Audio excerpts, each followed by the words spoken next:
the farm life. What's up, fam? Welcome to the channel. This is our Christmas video for everybody out there. And this video is gonna tell a story of two friends and now have become two brothers from different color mothers. And Right. how it all kind of started. And kind of maybe a message for you guys, for people out there that think that division of the world is going to always divide you, but you always have to find that happy medium, and we've found that. I think so. So Yeah, I do too. So this is my brother Kevin, and we've been trucking for quite a while together, over 10 years. I Yeah, would say. over 10 years. Yeah. Over 10 years.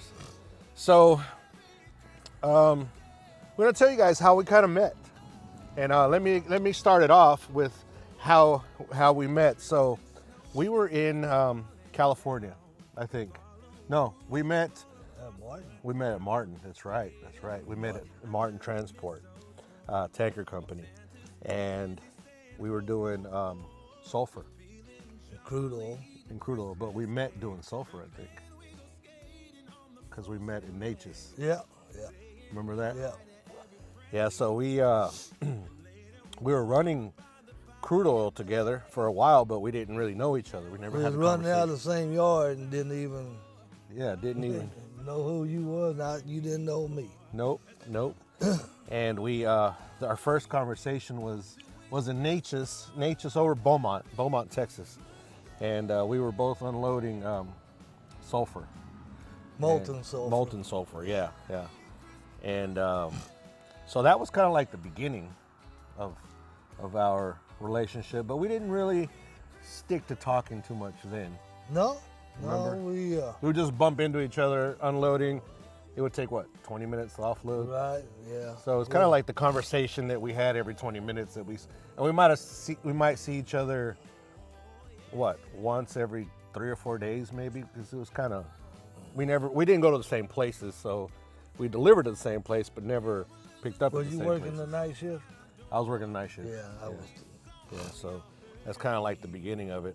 But after that, we kind of lost a little touch, and then we ended up all following a manager. There was a terminal manager. What was his name? Ken. So we had a terminal manager this was the kind of terminal manager that took care of his drivers, like a person that actually cared, which is very rare. Very. Somebody that looked out for his drivers, was really there for the drivers, not really for the company, which I think is what is his downfall. Yeah. At both companies, really. Right? Yeah. But So he stood up for us every time. every time, every single time. And I can't say that about another one I've had. No, not too many. That's for sure. So he ended up leaving the company. I think he got fired or something, and he went to bulk transport.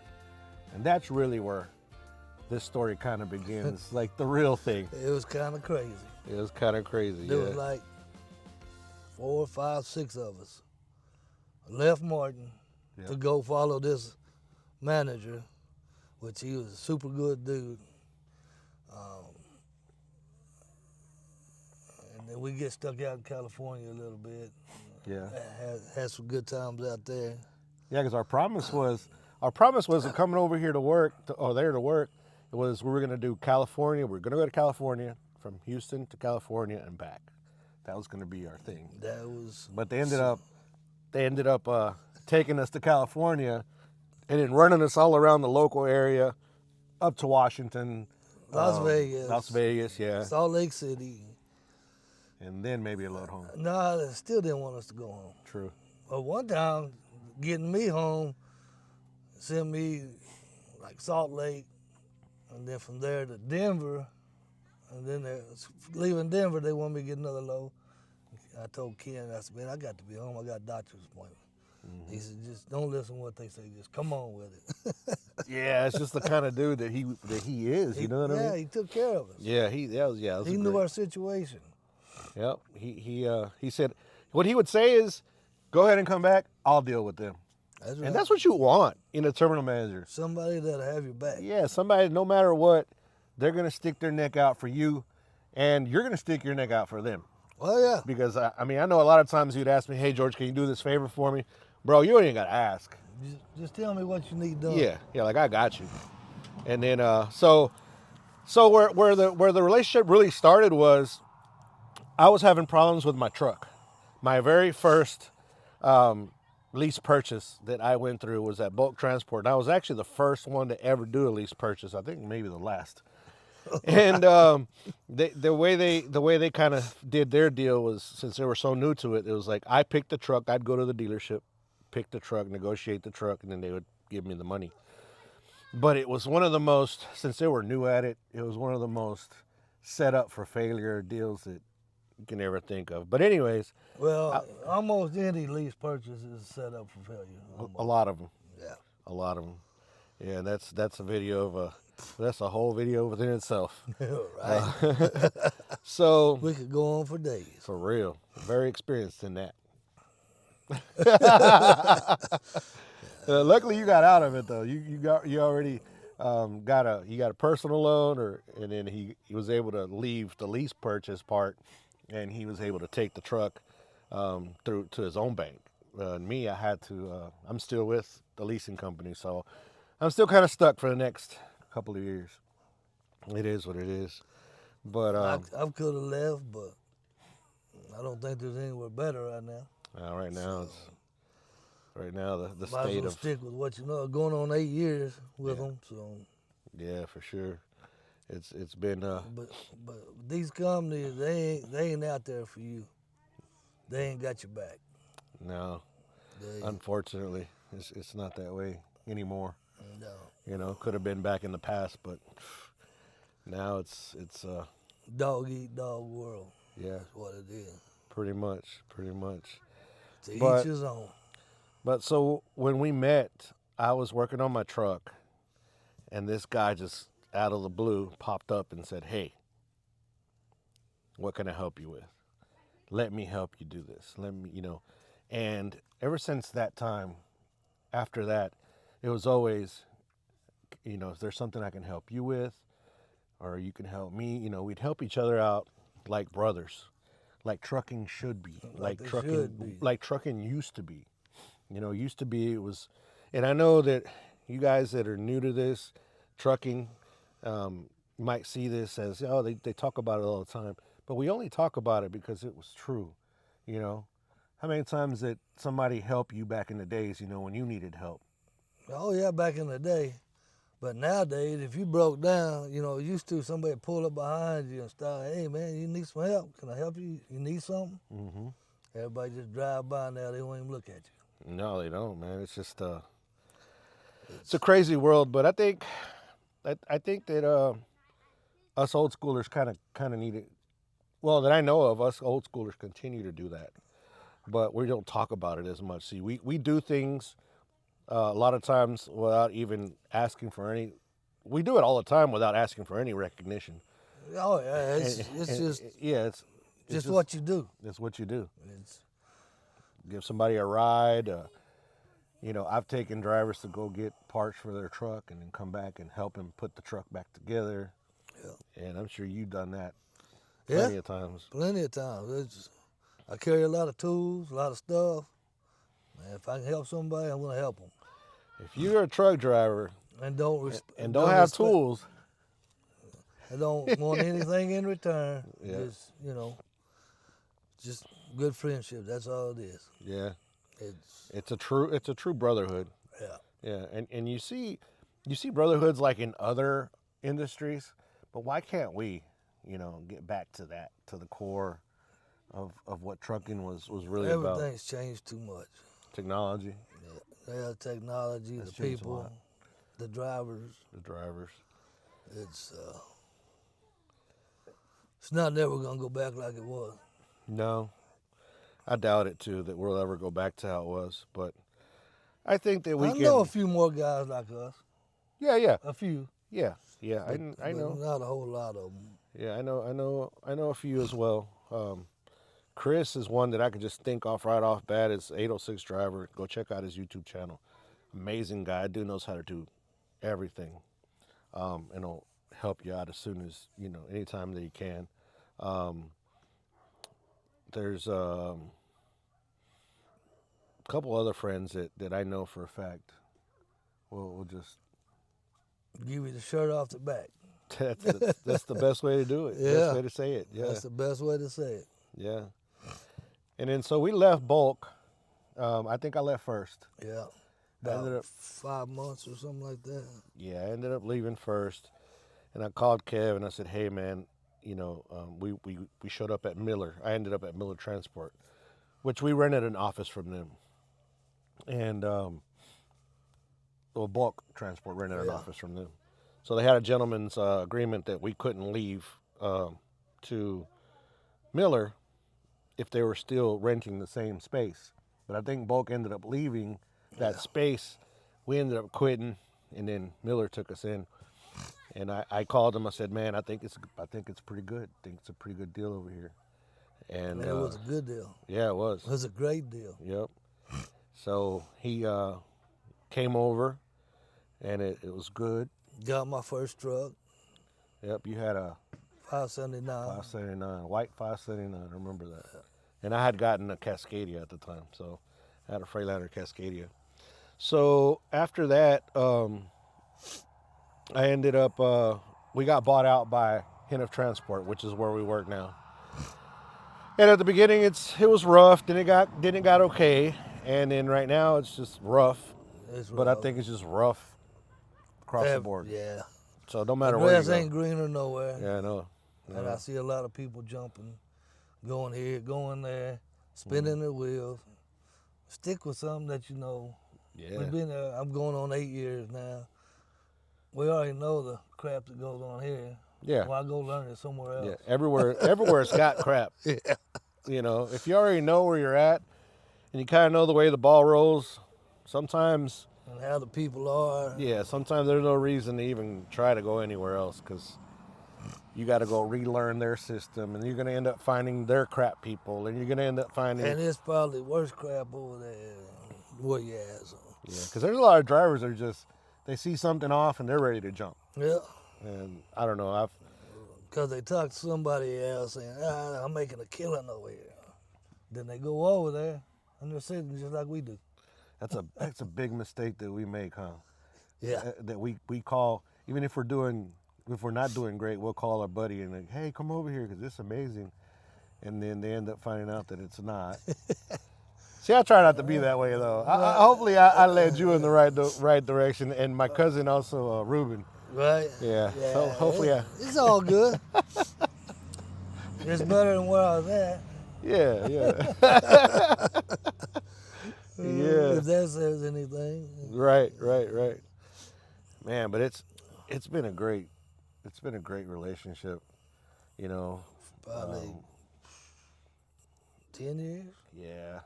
something like that. Yeah. And here's the thing, guys. Kevin and I are from totally different walks of life.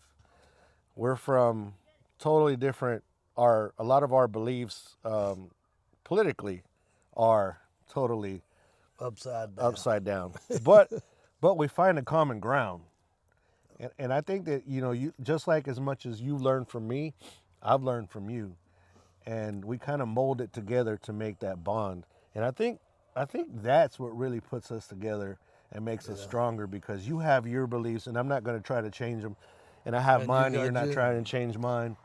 And most of the time, we don't even talk politics no more. No, we made an agreement that we weren't going to talk about that.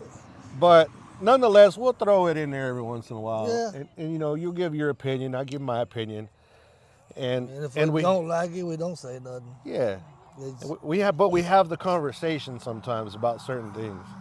And I our think that's, friendship goes way above and beyond that. yeah. Oh yeah, for sure.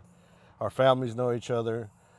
Today was a very special day, my family. So I'm from El Salvador, as some of you guys know, and my mom brought her over to make pupusas, which is one of our dishes, our national dishes that we make in El Salvador. And then Kev hooked up some fajitas, chicken fajitas, beef fajitas, and we're just enjoying the country. We're in Lexington, Texas, in this little quiet town, just enjoying family. Out in the country. Yeah, out in the country, listening to some wind chimes and Birds chirp.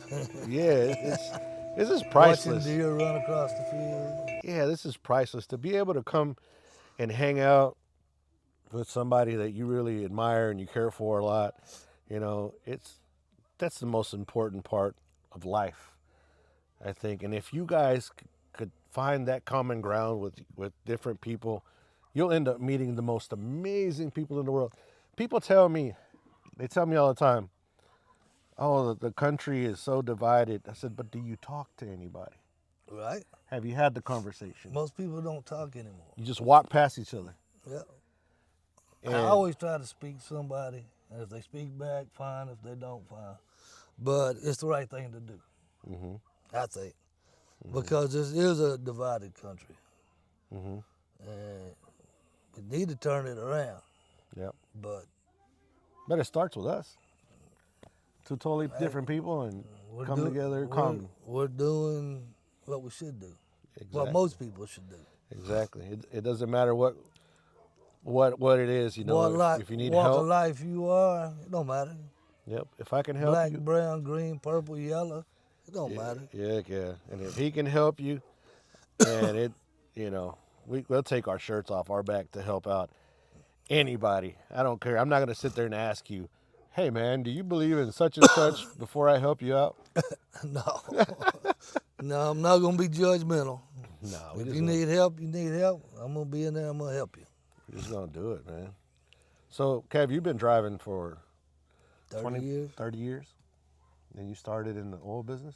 Oil field, hauling crude oil. Well, fracking and cementing and for BJ Services back out in New Mexico.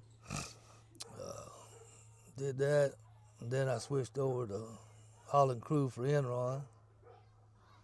I don't know if y'all remember Enron, big scandal. It was old, but I left before all that happened.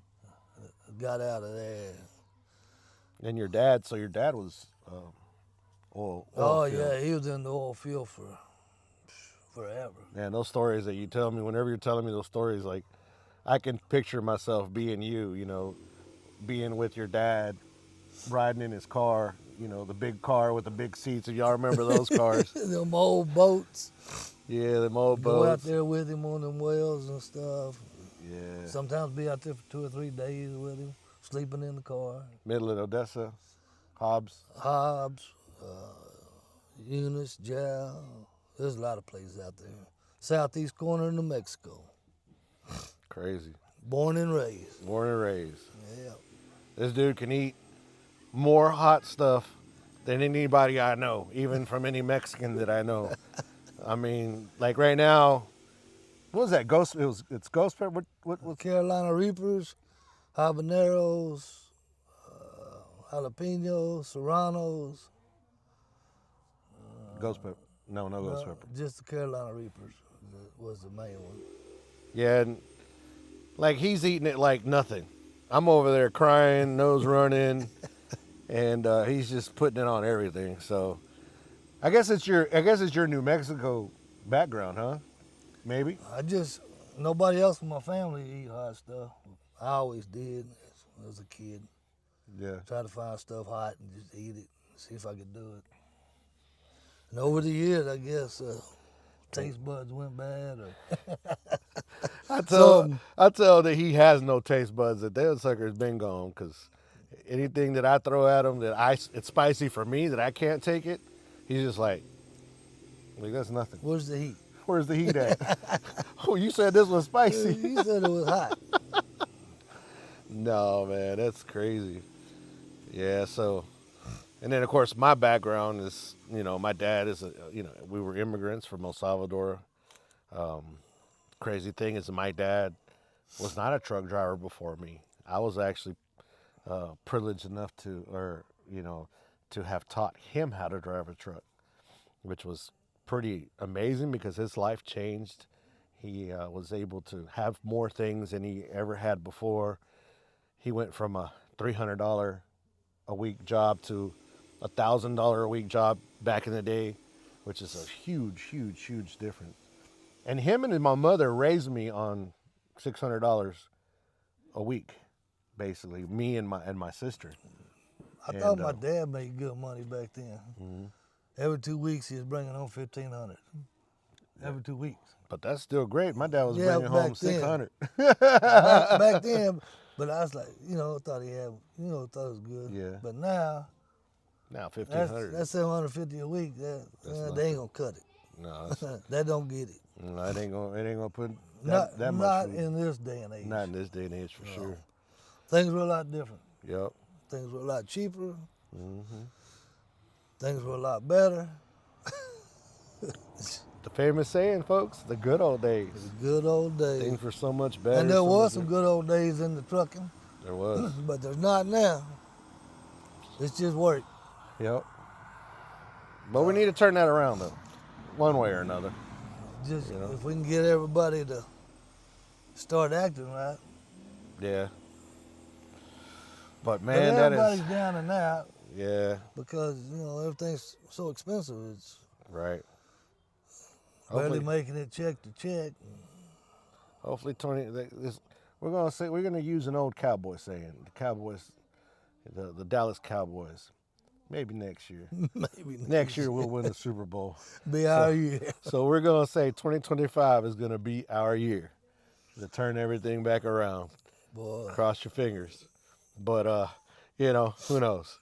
But so that's our little story of how we kind of met and how we've just created, a friendship into a brotherhood. To because I can tell him anything, he can tell me anything. We do things like this. Like it's not very often because we live 2 hours away from each other. 2.5 hours. Yeah, but when we can, we do a spread, hang out with family, just have a good old time. So, I don't know, what message do you give the people for Christmas? What is your Christmas message, Kev? Man, just everybody love each other. Treat everybody like family. God's watching over us. He's gonna take care of us. That's the main man up there. Yep. It's gonna be all right. And family and friends are more important than gifts. If you don't have gifts, you don't have to have gifts. It's about spending quality time with the people that you love. Yeah. And as you guys can probably hear in the background, there's a lot of noises going on because our kids are out here playing and all kinds of, we're just having a time out here. And Everybody doing their thing. yeah, and I'm just going to sit back here and finish watching the sunset because I don't know if y'all can even see us anymore. And just enjoy the rest of our evening before we have to head back to Willis, to my hometown. And my message is love each other, help each other when you possibly can. You could be in a bad situation. Sometimes you need to go out of your way to do it. Yeah, I think almost all times we need to go out our way to do that. Give your shirt off your back to the people that need it. You don't know the guy you're gonna go try to help. You don't know nothing about him. Nope. And you don't care nothing about him. Or you do. Yeah, you do. But you're not judging him. Nope. You don't care what he's done or whatever. Everything's in the past. We're in the future. Yep. We're gonna keep going forward. That's right. And keep your family close. Keep your friends close. I don't have enemies closer. Yeah. Like I don't have many friends, that people that I can actually call friends. They can all, I can count them all with one hand. And keep your circle small. Yeah. I appreciate every single one of them. 100%. Me as well. Yep. Like your good buddy from Abingdon, huh? Oh, Dave? Dave. Yeah. Oh, Dave. Oh, Dave. Shout out to Dave. You probably never see this video, but shout out to Dave. I'm gonna send it to him. Good old dude right there, man. Yep. Good old dude. And that was a customer of ours. Yeah. Yeah, that's another thing. Creating bonds with like places that you go deliver to was amazing because they were like family to us. Oh yeah, and still are. Still are. Yeah, still are. Yeah, definitely. And those are far and few between. For sure. For sure. Yeah. All right, fam. Well, hopefully, you guys kind of enjoyed this little story of ours. And hopefully you guys can take a little bit of this and use it in your own life. As I always say, don't never forget to be kind to one another. Help anybody that needs help. Just straight out. I wish everybody a very Merry Christmas. It's not Merry about Christmas, the gifts. everybody. It's not about the gifts. It's about the time you spend with your family. That's it. And you need to, because it won't be around forever. That's facts. That's fact. So, all right, Kev. Well, man, love you, bro. Love you too, brother. And we're here for whatever. We're down for whatever. That's it. That's it. Ride or die. Ride or die. Truckers Life family. When I say that you guys are family, when I see you guys out there, and if you come over and talk to me, I'm going to treat you like family, just like I say it. I'm not saying it just to say it, because some people on certain videos or certain social media, they say a certain thing, but when you see them, they don't even want to talk to you. That's not me. He's for real. Yeah, we're 100% genuine here. Genuine. And keep it that way. That's right. So, with that being said, guys, thank you for joining us. Appreciate everything you do. Merry Christmas. Merry Christmas. Happy New Year. Happy New Year. And we ready for 2025. Let's get it. Let's do it. Peace, fam.